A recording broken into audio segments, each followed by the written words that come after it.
चलिए गाइस, हम स्टार्ट करते हैं फर्स्ट यूनिट। तो आप देखेंगे कि पहली यूनिट में हमारे पास 20 से 25 थिंकर्स हैं, लेकिन हम यहाँ क्या करेंगे कि थिंकर्स जो है एक साथ यदि हम पढ़ेंगे तो ये हमें याद नहीं रहते, तो हम 2 थिंकर्स डेली लेकर चलेंगे। और जो टॉपिक ज़्यादा स्कोरिंग है और उनसे हमें पता है कि सीधा सीधा क्वेश्चन आने वाला है, तो उसको हम पहले करेंगे। तो आप यहाँ पर एक चीज़ नोटिस करोगे कि ऊपर तो इन्होंने सारे थिंकर्स दिए हुए हैं, देखिए, लेकिन नीचे इन्होंने यहाँ आधुनिक राजनीतिक विचार में एक कॉन्सेप्ट दिया हुआ है, सामुदायिकवाद। ये कॉन्सेप्ट है इसमें सामुदायिकवाद, आप इसको ठीक से देखिए।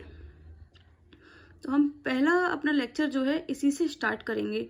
सामुदायिकवाद को हम थोड़ा डिटेल में पढ़ेंगे, क्योंकि पहली बात ये है कि यूनिट 1 में ये अकेला एक कॉन्सेप्ट दिया है इन्होंने, बाकी के इन्होंने थिंकर्स दिए हुए हैं।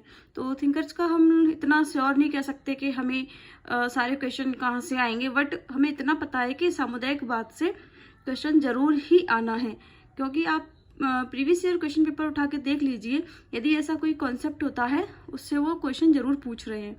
तो चलिए स्टार्ट करते हैं। सामुदायिकवाद के लिए गाइस मैं 2 सोर्सेस जो है रेफर कर रही हूँ। पहला मैं ओपिगावा, दूसरा राजेश मिश्रा सर की जो बुक है उसका कंटेंट भी मैं इसमें ऐड करूँगी। तो आपको बुक पढ़ने की ज़रूरत नहीं पड़ेगी, आपको सारा कंटेंट जो है एक जगह मिल जाएगा।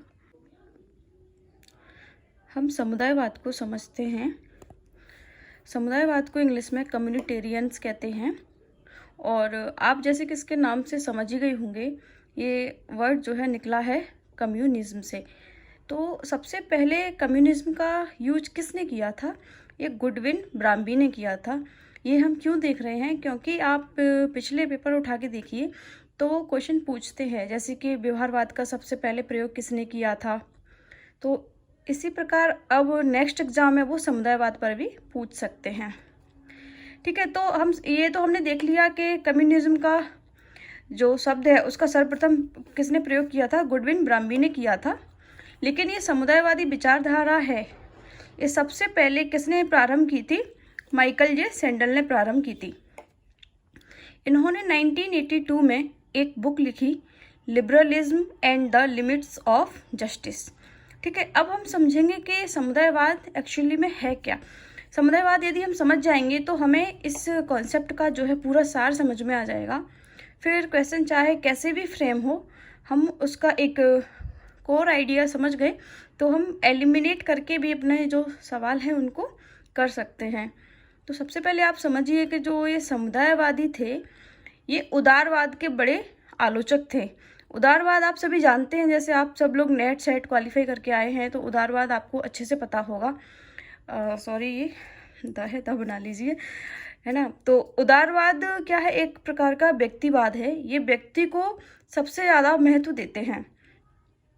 ये मानते हैं कि किसी भी कार्य का जो लक्ष्य है वो व्यक्ति है ना। ये व्यक्ति को साध्य मानते हैं कि सबसे जो कुछ भी हमें करना है वो किसके लिए करना है? व्यक्ति के लिए करना है। लेकिन जो समुदायवाद है, अब आप इससे थोड़ा नाम से इसके से आइडिया लगा सकते हो कि ये समुदाय को महत्व देता है। जैसे कि उदारवाद है तो उदारवाद कहता है कि व्यक्ति और ये समुदाय, ये दोनों चीज़ें हो गई। ये हो गया हमारा व्यक्ति, ये हो गया हमारा समुदाय हो गया, या हमारा ये समाज हो गया। ये दोनों क्या है? अलग अलग हैं। व्यक्ति और समुदाय दोनों अलग अलग हैं। लेकिन हमारा जो समुदायवाद है ये कहता है कि ये देखिए समाज है, समाज हो गया, ये हमारा समाज हो गया। समाज के अंदर व्यक्ति है, यानी कि व्यक्ति जो कुछ भी करता है उस पर समाज का इम्पैक्ट पड़ेगा। यानी कि व्यक्ति अकेला नहीं रह सकता, व्यक्ति पर समाज का इम्पैक्ट पड़ेगा। लेकिन जो उदारवादी हैं वो कहते हैं कि व्यक्ति अलग है और समाज अलग है, ये एक दूसरे से बिल्कुल भी अलग है। मतलब ये भी एक दूसरे से बिल्कुल भी संबद्ध नहीं है, या इनका व्यक्ति जो है इस पर समाज का इम्पैक्ट नहीं पड़ता, व्यक्ति पूरी तरीके से स्वतंत्र है। लेकिन समुदायवाद बोलता है कि नहीं भाई, ऐसा नहीं है, व्यक्ति जो है हमारा समाज के अंदर आता है, व्यक्ति पर समाज के परिवेश का, समाज की परिस्थिति का, समाज में जो कुछ भी हो रहा है उसका इम्पैक्ट पड़ता है। समाज से ही उसे शुभ अशुभ हर चीज़ उसे प्राप्त होती है। ये कहते हैं हमारे समुदायवादी। ठीक है, तो आपको एक कॉन्सेप्ट पता चल गया होगा कि समुदायवाद कहते हैं कि व्यक्ति जो है समाज से रिलेटेड है, समाज का इम्पैक्ट उस पर पड़ता है। और जो उदारवादी हैं वो कहते हैं कि नहीं, व्यक्ति अपने आप में पूर्ण है, अपने आप में स्वतंत्र है, वो सारे अपने डिसीजंस खुद से करने के लिए स्वतंत्र है और वो सही डिसीजन कर सकता है। लेकिन समुदायवादी कहते हैं कि नहीं, समाज से ही उसे बाकी सारी चीज़ों का पता चलता है कि कौन सी चीज़ उसके लिए अच्छी है या खराब है। तो समुदायवादी जो है समाज को महत्व देते हैं और वो उदारवादी जो है व्यक्ति को महत्व देते हैं। तो आई होप कि आपको ये कॉन्सेप्ट थोड़ा क्लियर हुआ होगा कि समुदायवाद में हम व्यक्ति को समाज से संबंधित मानेंगे। लेकिन हमें ये ध्यान रखना है कि समुदायवाद का मतलब समाजवाद बिल्कुल भी नहीं है, ये एक अलग कॉन्सेप्ट है। और आपको पता है कि समाजवाद क्या है और ये समुदायवाद से बिल्कुल भी संबंधित नहीं है। समाजवाद बिल्कुल अलग है। तो एग्जाम में यदि है तो समुदायवाद समुदाय समाज से रिलेटेड सा है और हम इसको समाजवाद नहीं समझेंगे। समुदायवाद एक अलग संकल्पना है और समाजवाद एक अलग संकल्पना है। इसको सबसे ज़्यादा महत्व मिला था माइकल जे सैंडल के द्वारा, ये स्टार्ट हुआ था। अब आप देखिए अरस्तु जो थे उन्होंने क्या बोला था, व्यक्ति एक सामाजिक प्राणी है। तो आप मान सकते हैं कि समुदायवाद पर अरस्तु की विचारधारा का भी प्रभाव पड़ा, यानी कि आप वहाँ से भी उसको स्टार्ट मान सकते हो। अब हम इस कॉन्सेप्ट में और डीप में जाएंगे और हम क्या पढ़ेंगे, पहले मैं आपको थोड़ा आउटलाइन बता देती हूँ। समुदायवाद में हम पहले देखेंगे कि समुदायवाद में किन किन थिंकर्स ने योगदान दिया।